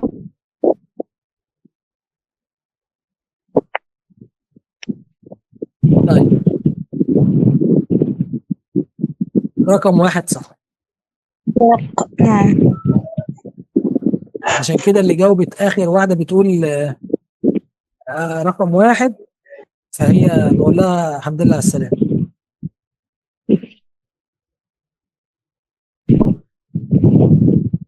يا مستر الصوت بعيد. طيب الصوت كده كويس؟ ايوه. أيوه. توفر مواقع الويب معلومات أساسية حول الشركة ومنتجاتها، وهي طريقة شائعة للبيع من النت. يعني الموقع الويب ده أنا بدخل بيه بعرف مثلا اسم الشركة بتاعتي، بعرف بيه عنوان الشركة فين، المنتجات بتاعتها، هيوصل لك المنتج ازاي، هتدفع ازاي، الكلام ده كله. زي مواقع امازون، سوق دوت كوم، الحاجات دي كلها، نون. بعض اغراض موقع الويب. ايه الاغراض؟ عشان هو ممكن سؤال يجي لك يقول لك ايه الهدف من انشاء موقع ويب؟ انه الوجود الرقمي الاكثر وضوحا، زي ما انت قلتوا، يعني بيبقى حاجه مصداقيه. انا ليا موقع، ليا عنوان، ليا بيت، زي لكن واحد مجهول الهويه بيبيع حاجه على النت في صفحه ومالوش مكان، انت مش هتثق فيه. تاني حاجه، انه المكان الذي يمكن للشركه ان تبيع فيه منتجاتها او خدماتها. انه مكان يعكس هويه العلامه التجاريه. يمكن ان يكون محور جهود التسويق الخاصه بالشركه وبجذب العملاء عندما يتم ربطه والإعلان عنه بشكل صحيح في حسابات وسائل التواصل الاجتماعي. إنها أداة قوية عشان يبقى عندك مصداقية. تاني حاجة بتجذب العملاء لأن بيبقى فيها كل حاجة، صور وخدمات وكل حاجة. تتطلب مواقع الويب معرفة وموارد أكبر تصميمها وإعدادها وصيانتها بشكل صحيح. طيب في صفحة بتسمعوها دايما في التسويق، يقول لك في صفحة اسمها صفحة الهبوط. عارفين حد يعرف حاجة عن صفحة الهبوط دي؟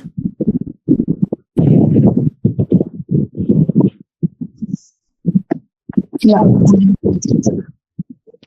بصوا، هو موقع ويب يتكون من صفحة واحدة، عامل زي صفحتك على الفيسبوك. لا. عامل زي صفحتك على الفيسبوك، بس مش الصفحة الشخصية، صفحة الشركة بتاعتك. ما انت بتعمل الاكونت بتاعك على الفيسبوك عادي باسمك، بس بتدخل جوه تنشئ انشاء صفحة بتكتبي فيها اسم الصفحة اللي انت هتشتغلي بيها.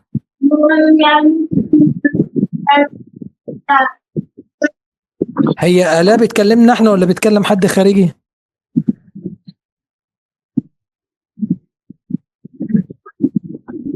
فاكرين الست الطيبة دي؟ بتقول لك هل تعتقد ان صفحة الهبوط هي الحل الجيد على المدى الطويل؟ نعم، لانه رخيص ويلخص كل شيء. هي صفحة الفيس بتاعتك. لا، لانه من خلال مواقع الويب يمكنك عرض المزيد من المنتجات. يعني هي بتقول لك هي كويسة لو انت منتجاتك محدودة، مش كويسة لو انت عامل حاجات كتيرة، عامل اقسام كتيرة. صفحة الهبوط غالبا ما تكون أداة تسويقية مصممة خصيصا لعرض منتج وإدارة حملة تسويقية وتلخيص جميع المعلومات المتعلقة بالشركة، وهي فعالة على المدى القصير.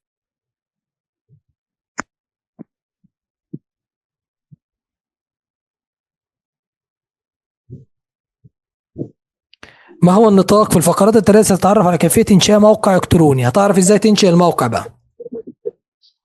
في كلمه انت بتسمعوها بيقول لك الدومين بتاعك او النطاق بتاعك. لو بصيتوا في اي موقع من فوق زي كده مكتوب، بس مش دي، بيبقى مكتوب على الموقع www مش عارف دوت نت WID كيو ان. انتوا فاهميني؟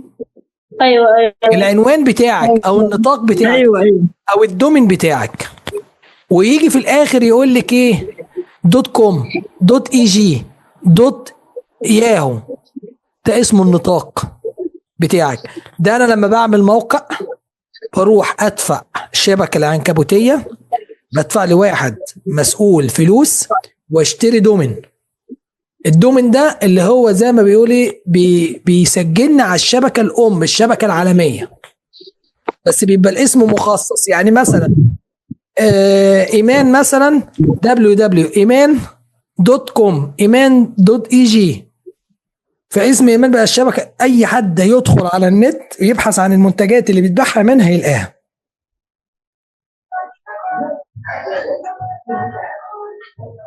تمام تمام. انا حاسس ان انتوا نمتوا، بس انا خلاص يعني انا اخر حاجات لا بنفنش. تمام. يجب ان يكون المستوى السنه لديك اقرب ما يمكن الى اسم عملك. يعني ما ينفعش مثلا انا بكون بتاجر في العطور واروح اسمي المتجر بتاعي بيت الزواحف.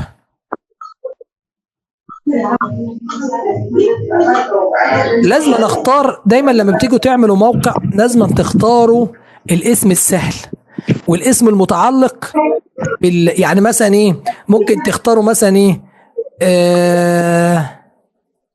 يسرية مثلا لمنتجات التجميل مثلا، آلاء مثلا للأغذية. فانت ربطت جزء، او مثلا ايه الخير والبركة. الخير والبركة حلوين في مواد التغذية، فاهمين الربط؟ ايوه صحيح. لان خير وبركة. لكن ما اروحش مثلا انا ببيع منتجات تغذية، ما اروحش اكتب مثلا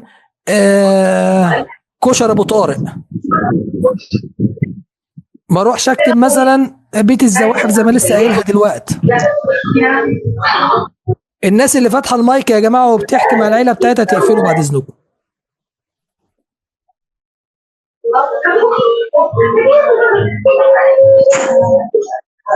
فهو عرفنا النطاق او الدومين بتاعنا هو عنوانك على النت اللي بيبقى مكتوب من هنا باي موقع www.com مش عارف الكلام ده كله.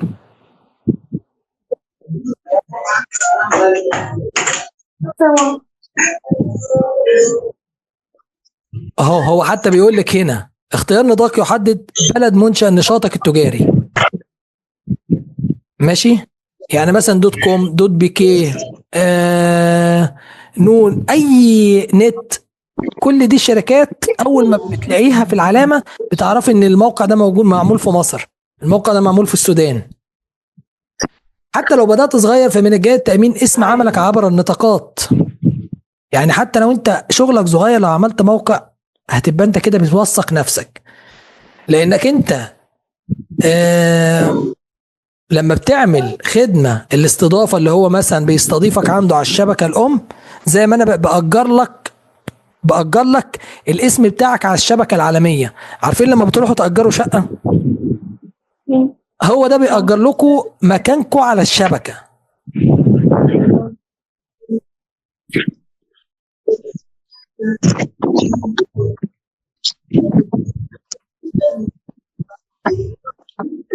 كيفية بناء موقع على شبكة انترنت. ممكن اعمل صفحة هبوط، دي موقع زي ما قلت لكم، زي صفحة الفيس بتاعتكم الخاصة اللي هي بتاعت الشركة، بس دي صفحة ويب. تمام، دي ممكن اعملها صفحة واحدة واعملها www مش عارف ايه. وفي خدمات بناء المواقع الالكترونية، ان انا اخلي واحد اديله ان هو ينشئ للموقع، يقول لك ده الراجل ده بيعمل مواقع الكتروني. وفي موقع بسيط مستضاف ذاتيا اللي هو منه فيه. بصوا لو زهقتوا وعايزين ان انتوا تقروا الحاجات دي مع نفسكم مفيش مشكلة. لا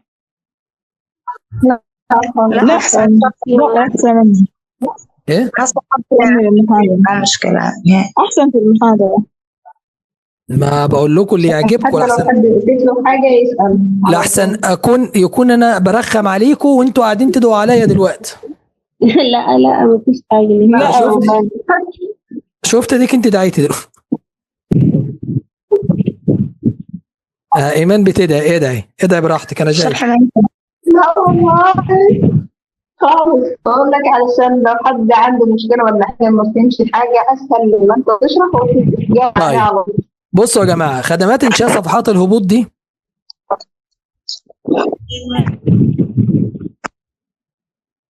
بص، ان انشاء موقع ويب استخدام هذين الخيارين متشابه للغايه، وكلاهما سهل الاعداد وهو خيار جيد للشركات الناشئه. يعني انت لسه مش ما عندكيش منتجات كتيره تعمل صفحه الهبوط. الاختلاف الرئيسي عند انشاء صفحه هبوط يحتوي موقعك على صفحه واحده فقط على جميع المعلومات، لكن موقع الويب زي ما احنا قلنا فيه كذا صفحه وكذا قسم. انا عشان اعمل صفحه الهبوط دي لازم ان انا ادخل على صفحات بناء الهبوط اللي هو مين؟ الورد بريس.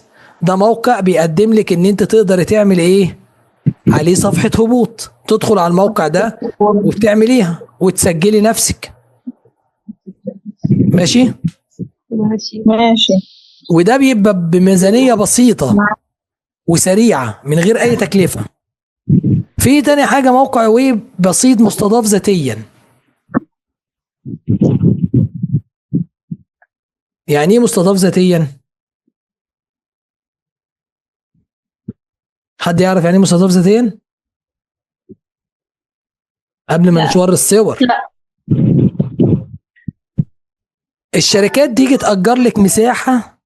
يعني مثلا انا دلوقتي انا عندي محل ببيع فيه عطور، فانا اروح لعمك امازون اقول له يا عم امازون انت عندك موقع وعندك حاجات كتيره، انا عايزك تأجر لي حته عندك. مش لما انت بتدخل موقع امازون عشان تشتري منتج بيقول لك في بائعون اخرون يعرضون نفس السلعه؟ ايوه. هو الراجل مأجر لناس كتيره وبيعرض الناس كتيره دي عليكم انتوا. بتدخل تلاقي مثلا نفس المنتج انا ببيعه ب 10 جنيه، نفس العطور ببيعه ب 100 جنيه، نفس واحد ببيعه 110. فانت بتختار المناسب ليك وتدوس عليه. هو ده يعني انت يعني بأجر منك حاجه ذاتيه. يعني انت ولا هتدفعي حاجه غير لامازون، لكن انت بقى ولا تقعد تكتب عنوانك عليه ولا تعمل الكلام ده كله ولا تجيب حد يصمم لك موقع وانا ما يصمم لكش موقع. تمام. وبياخد منك رسوم الصيانه كل شهر. يعني كانك انت زي البيت اللي انت ساكنه فيه لما بيجي يعملوا صيانه انت بتدفعيها طول ما انت مأجره المكان. هنا اعطيك طبعا الاماكن اللي تأجري منها والاستضافه والكلام ده كله. لانشاء وتشغيل موقع ويب مستضاف ذاتيا تصبح التعليمات خطوه. يعني هيديك 10. اول حاجه ابحث عن شركه تطوير ويب. هتروح لحد ابن ناس كده تقول له اعمل لي تصميم. مسودة الشروط والمرجعيه تقراها كويس. البحث عن شركة استضافة زي ما قلت لكم مثلا امازون، اي شركة noon.com. بعد كده تقول لهم انا عايز هتنشئ حساب فيها. بعد كده هتكتب اسمك اللي هو اسم شركتك يعني. بعد كده تقول لهم انا عايز احط جوه الصفحة بتاعتي دي حاجة الفلانية. الصفحة الرئيسية اللي هي بتحتوي اول صفحة اللي هي القائمة، يعني مثلا اسم الاسم بتاع المنصة زي كده واللوجو ده شايفينه اللي بشاور عليه واسم المنصة والكلام ده كله، والمنتجات والاتصال ده في اول صفحة. وبعد كده في قسم تاني للمنتجات والكلام ده كله. وبعد كده ببدأ ان انا اعمل الموقع الويب اللي انا هيرفعه لي عنده والكلام ده كله. لو انا ما بعرفش اعمله بروح لناس بتعرف اللي هم بيصمموا لك الاشكال والصور والكلام ده كله. باختصار يمكنك ان ترى ادناه كيف تخدم الطرق المختلفة لبناء موقع ويب. ليس موقعا في حد ذاته تستخدم لغرض التسويق، يمكن الارتباط بالمجال. يعني هي مش الموقع القوي، بس حلوة للحاجات اللي ناشئة. موقع ويب بسيط هو موقع على شبكة الإنترنت تستخدم لمجموعة متنوعة من الأغراض لو أنت عندك كذا قسم. موقع بسيط مستضاف ذاتيا يحتاج إلى استضافة للصيانة أكثر تعقيدا ومرونة. يعني عايز كل شوية الناس تتابع والناس تعمل صيانة. المواقع الإلكترونية للشركة ده موقع متقدم، ده خاص بيك أنت بقى. أنت بتصمميه مرة وتشتري له دومين واحد وعنوان واحد ويبقى خاص بيك.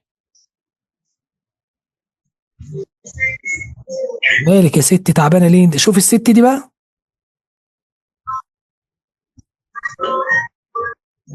هل تعتقد ان انشاء موقع ويب يعد خيارا جيدا لشركتك بغض النظر عن حجمها؟ بعد اللي انا قلته.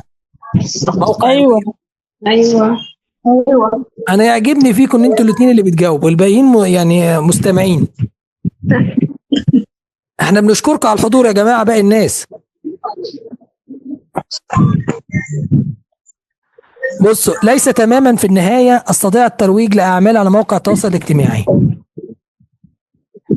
يعني انت مهما تكوني تنشري على الموقع برضو مش هتستطيع ان انت تاخدي كل حاجة. تمام؟ مع ذلك حتى ابسط موقع ويب يساهم في الترويج للأعمال، لان جوجل برضو الاسرع له مواقع الويب، لانك انت بتشتري الدومين من عليه وتتسجلي عليه على طول، فبتبقى هي اللي اقرب. عامل زي ما اقول لك روح اشتري لنا مثلا مكياجات، فتقولي طب ما انا بدل ما اروح بعيد، طب ما انا جنبي الاقرب في الشارع اللي جنبي. هو جوجل هيقترح عليكي محلات تانية، بس اول اختيار اول بحث هيطلع لك من فوق هتلاقيه اللي هو ايه، اللي معمول له موقع. صعب؟ لا. طيب في حاجه اسمها الكتابه لتحسين محركات البحث اللي هي السيو. يعني ايه السيو؟ كلمات مفتاحيه. انا لما بعمل اعلان باجي احط فيه كلمات مفتاحيه، فمعنى انا مثلا بكتب كلمات مفتاحيه مكياج، كلمات مفتاحيه مثلا عطور، كلمات مفتاحيه مثلا عادات شخصيه، بنات. كل اللي هيكتب كلمه على جوجل فيها حاجه من الكلام اللي انت كاتباه جوجل هيختار. الصوت ايه؟ الصوت شوية بعيد. الصوت واضح كده يا جماعه؟ ايوه واضح. طيب بقول لك انا مثلا لو بكتب كلمات مفتاحيه السيو بيقراها. يعني ايه كلمات مفتاحيه؟ يعني انا كتبت مثلا عطور، كتبت مكياجات، كتبت مش عارف ايه، كتبت ايه. تمام. فانا بلقى ان كل ما اجي ابحث في جوجل عن كلمه من اللي انا كاتباها تحت كل عنوان او جوه العنوان بيظهر. يعني مثلا انا كتبت مكياجات هيبعتنا على شركه ايمان، لان انا كتبت كلمات مفتاحيه، فده حسن السيو. غير كده انت بتحدد الاقسام الرئيسيه لموقع الويب بتاعك. يعني الكلمات السيو دي انا الموقع ده بيختص بايه؟ بادوات التجميل، فبكتب كل حاجه تخص ادوات التجميل. كحل، برفانات، البتاع اللي هو اللي اسمه اللي لسه قايلينه من شويه، ايلاينر ده ولا مش عارف. ايوه هو ده.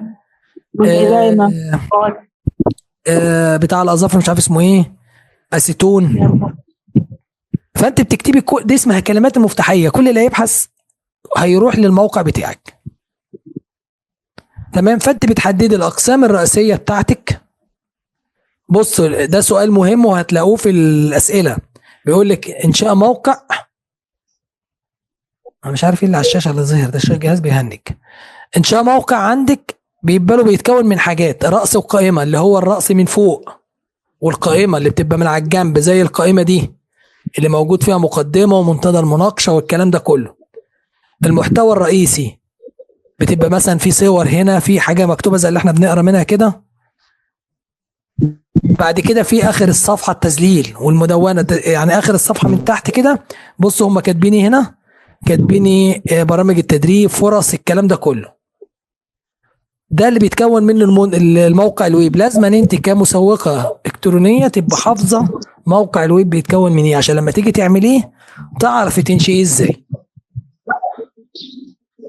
تمام تمام. خلاص احنا بنفنش اخر حاجه وخلصنا عشان بس ما.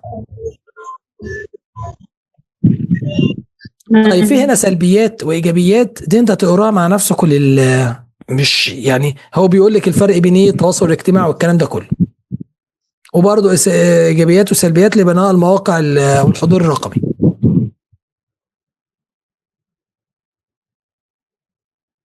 طيب نشوف الست الطيبه اللي واقفه دي على الشاشه.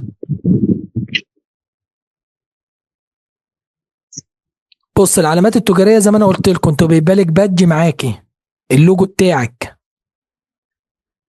طيب التسويق الرقمي هو الترويج لما تقدمه شركتك. احنا متفقين ان الترويج الرقمي اللي هو المنتج بتاعك بتعرضيه. صح وغلط. عند الاتصال بالانترنت تتنافس الشركات مع بعضها البعض وليس مع العلامات التجاريه الكبرى. صح ولا غلط؟ صح. قلت صح على اساس ايه يا معلم؟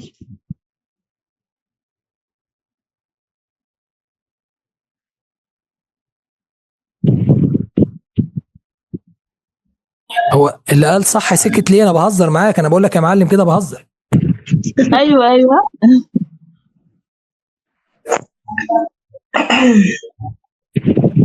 انت هتقولي حاجه ولا انت بتكحي بتفتح المايك عشان تكحي؟ اصل انا استنيت بعد كده تقولي حاجه لقيتك سكتي. لا صح. يعني عند الاتصال بالإنترنت تتنافس الشركات مع بعضها البعض وليس مع العلامات التجارية الكبرى. لأنه العلامات التجارية دي ما خلاص عندها اسم وموضوع خطأ. صح؟ لا ما خطأ. ايه خطأ وصح دي؟ خطأ قلت الجواب، أنا صراحة اخترتها. حد ليه رأي تاني يا جماعة؟ صح. لا حقيقي صح. أنا يعجبني الثقة اللي قال حقيقي صح دي. هي كل مرة تجاوب الإجابة الناس كلها تسكت وهي تطلع.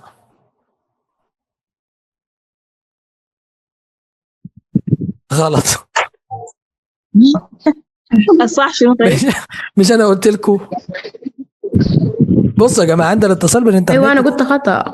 ماشي. عند الاتصال بالإنترنت تتنافس الشركات مع بعضها البعض وليس مع لا بالعكس. انت لما انت بتتنافس مع بعض ومع الشركات الكبرى، يعني زي مثلا واحد بيبيع عربيات لما ينزل عربيه على قده بينافس برضه مرسيدس. دي في فرق، بس برضه انا على قد فلوس هروح اجيب العربيه الرخيصه. زي مثلا في اكيد في المكياجات عندكم فيه براندات، مثلا اللي هو الاينر ده مثلا بيوصل مثلا يعني بكام دلوقتي؟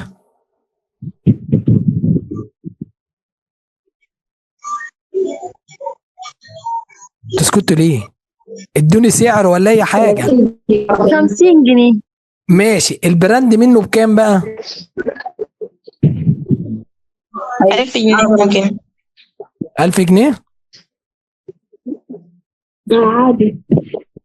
طيب يعني في فرق، بس انا لما اجي اشتري بشتري على حسب اللي مقدرتي انا، على حسب دخل انا. أكيد.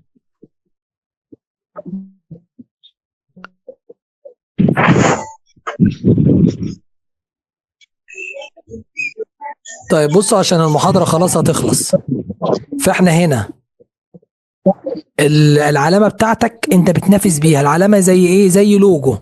مثلا انا بعمل لوجو، مثلا ايمان عندها شركة عطور فعاملة اللوجو بتاعها عبارة عن ازازة بتاعت العطور مثلا، وجنبيها مثلا عطور رجال، يعني ازازة شكل الست وازازة شكل الرجل. ده اللوجو بتاعها. او واحده بتبيع ملابس عامله مثلا شكل الشماعه وعليها مثلا طرحه كده مرميه مثلا شكل سوداني. انا بديكوا اي حاجه، انا ما اعرفش في اللبس وما اعرفش في الحاجات دي، انا بديكوا كده. اوكي. فده اسمه اللوجو بتاعكم. فانت لما بشوف العلامه بتاعتك، زي مثلا هقول لك على حاجه، في ناس معانا هنا في زوم، يعني مثلا ايمان مثلا حاطه صوره ليها ولا مش عارف صوره مين، فانا لو ايمان اسمها مش موجود وشفت الصوره دي انا هعرف ان دي صوره ايمان. ليه انا عرفتها كده؟ حفظت ان دي ايمان ومش قادر مثلا احفظ فاطمه ولا احفظ الاء ولا احفظ اي حد، لان دي اسماء لكن دي صوره فبتتحفظ.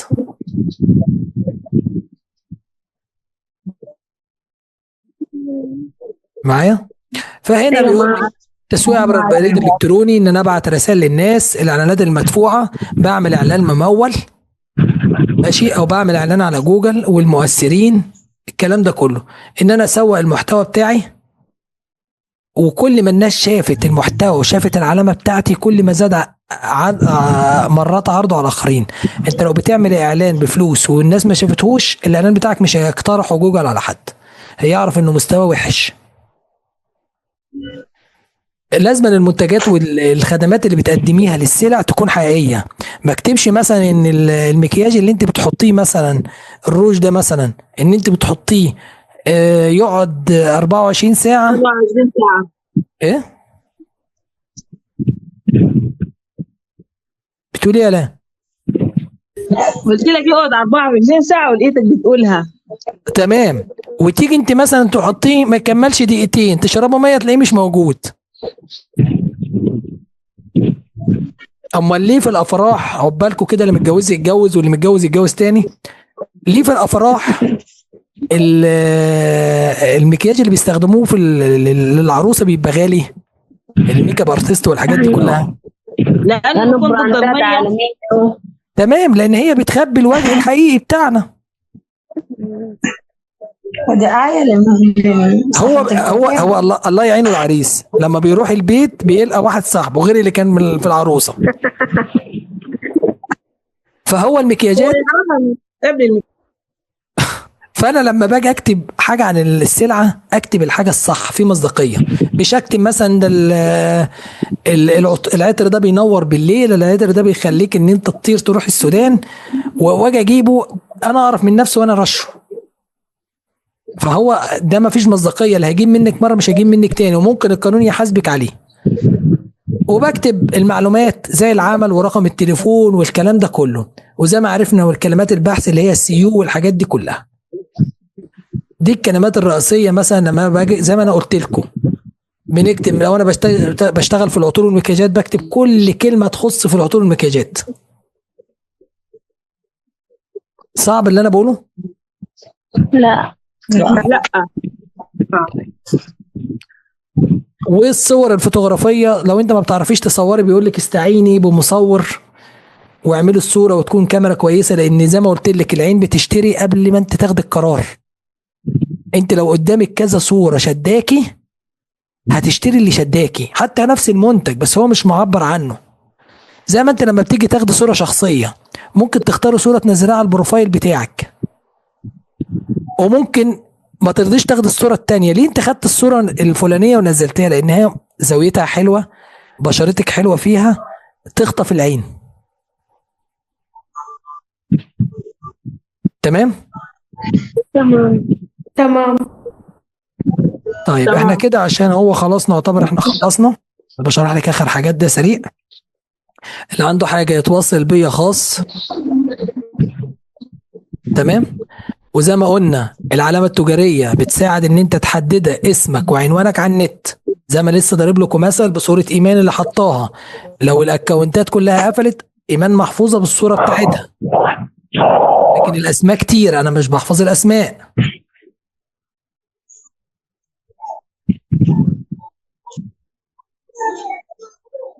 تمام. فلازم بنختار الشعار، فكل واحد يبقى عارف.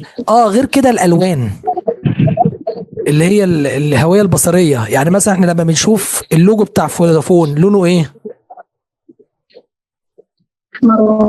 احمر وابيض. انتوا بتفكروا ده اشهر حاجه. احمر بابيض. هو المعروف احمر، مالناش دعوه احمر وابيض والكلام ده. فهو انت ما دام شفت العلامه دي واللون ده بتاع فودافون.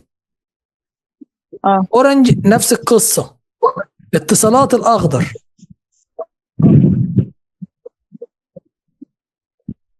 فاهميني؟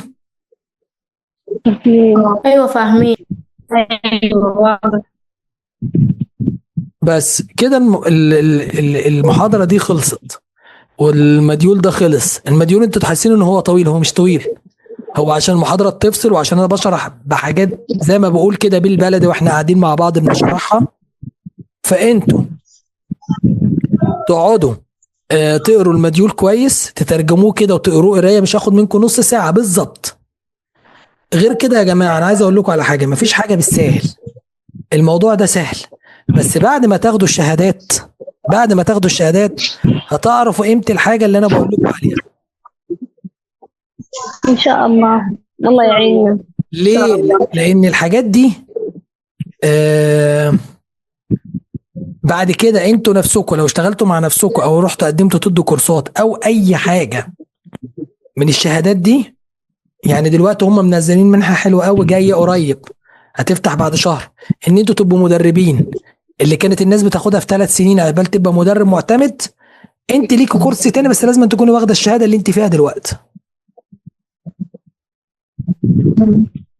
إن شاء الله. دي لها دخل تاني، لها فلوس تانية، لها حاجات تانية. فاللي عايز يسعى ويتعب، هي مش هتاخد، انا بقول لك لو انت قريتي كل يوم مديول وحليت التاسك بتاعه هتخلصها في 4 ايام. قولي يا ست في 10 ايام، يعني كل مديول هياخد منك يومين. واللي عايز حاجه يبعت لها الخاص. واتمنى كل اللي سجل واللي انا ما عرفتش عنه بياناته، لان في ناس انا بعتت لي اليوزر نيم والباسورد بتاعها اللي سجلوا بيه، اللي سجلوا بقى على المنصه. انا مش عايز بتاع الايميل بتاعك، ماليش دعوه بالايميل، انا بتكلم على المنصه. وفي ناس انا ما اعرفش عنها، يعني في ناس دخلت عرفتني بنفسها. اتمنى الناس كلها عشان ابقى عارف السن قد ايه، المؤهل قد ايه. انا مش هحفظ كله اللي اتقال في المحاضره، بس انا بسجل الحاجات دي عندي بعد المحاضره. فاتمنى كل حد يبعت لي اليوزر نيم والباسورد ويعرفني بنفسه. اتفقنا؟ طيب. والناس اللي بترد وهي نايمه دي تفوق ان شاء الله. ومعاكم زي ما قلت لكم استاذ تيسير، استاذه رحمه ورحمه. انا موجود معاكم. كل اللي عايز يسال حاجه، طريقه التاسكات، لو التاسك مش عايز ينزل معاكم والكلام ده كله. وزي ما قلت لكم تاخدوا السؤال على جوجل، اجابه جوجل تاخدوا تعدلوا فيها وتحطوها. بسطتها لكم، انا اول مره اعملها مع مجموعه زي كده. تشكر يا استاذ. انا 180 شخص بديهم المحاضرات حاليا، المجموعه دي بالذات انا اللي قلت لهم على السر ده، مع ان انا بسيبهم ان هم يقعدوا يجاوبوا من نفسهم. بس تلاحظوا ان انتوا زي ما بقول لكم، انا مره قلتها لواحده ولقيتها كاتبه لي حاجات غريبه. كل اللي قالوا شات جي بي تي وراحت حطاه واخداه كوبي بيست صوره طبق الاصل. طب يا ست غيري، يا ست انت بعت الناس كريمات شعر هو اقرع اساسا. فانت تركزي في الاجابه بتاعته وتعدلي عليها. الاجابات بالانجلش يا جماعه، مش بالعربي. لان انا برضو في المجموعات اللي كانت قبليكوا كانت في حد يروح يكتب لي، يفضل يكتب بالعربي وتروح ترفع المنصه بتديها بلاك ليست، ترفضها على طول. عشان كده قبل ما ترفعوا اي حاجه لازم نراجعها، ولما اقول لك امين تبدا ترفعي. تمام ان شاء الله. ان شاء الله تعالى. ماشي. خلي بالكم من نفسيكم وربنا معاكم. ولو عايز حد حاجه يكلمنا على الخاص. شكرا. جزاك الله خير. يلا.